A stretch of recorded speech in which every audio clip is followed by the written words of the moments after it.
సరే కేసీఆర్ దీక్ష పట్టిండు, నేను పట్టలేదు అనట్లేదు. ఆయన దీక్ష చావు నోట్లకు దీక్షకు పోయిండు. ఒక శ్రీకాంతాచారి లాంటి పిల్లలు 1000 మంది చనిపోయారు.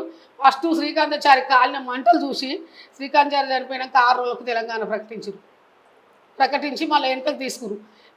ఆరో నాడు తెలంగాణ ప్రకటించిన తర్వాత చూడు ఇంత త్యాగానికి ఇంతమంది ఎంతోమంది పిల్లలు చనిపోతారు. సరే నా కొడుకులాగా ఎవ్వరు చనిపోవద్దు ఇక రాష్ట్రం కోసం అని మేము అనుకున్నాం. మేము ఊరేనే ఉన్నాము. ఆయన చనిపోయి 10 సంవత్సరాల నుంచి వెళ్ళి వాళ్ళు ఏ రాష్ట్రం కోసం ఏ దానికోసం కొట్లాడారు అనేది ఎప్పుడు మమ్మీ మంచి వాళ్ళు ఏమో దొరలు వాళ్ళేమో వాళ్ళకి ఆస్తులు ఉంటే సంపాదించుకుంటారు.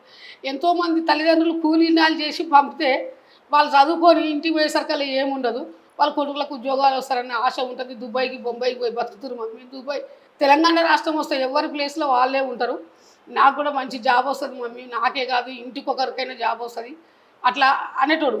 ఈ రాష్ట్రం ఎందుకు నా కొడుకు ఎందుకు చచ్చిపోయింది అనే దాంతో ఇక ఊరికి తీసుకొచ్చారు. ఊరికి ధ్యానం చేసిన తర్వాత 10 సంవత్సరాలు తెలంగాణ రాష్ట్రం.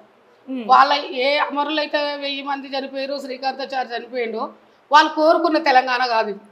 అంటే ఏ రాష్ట్రం కోసం మీ అబ్బాయి ప్రాణాలను అర్పించాడో ఆ తెలంగాణ రాష్ట్రం తెలంగాణ రాలే.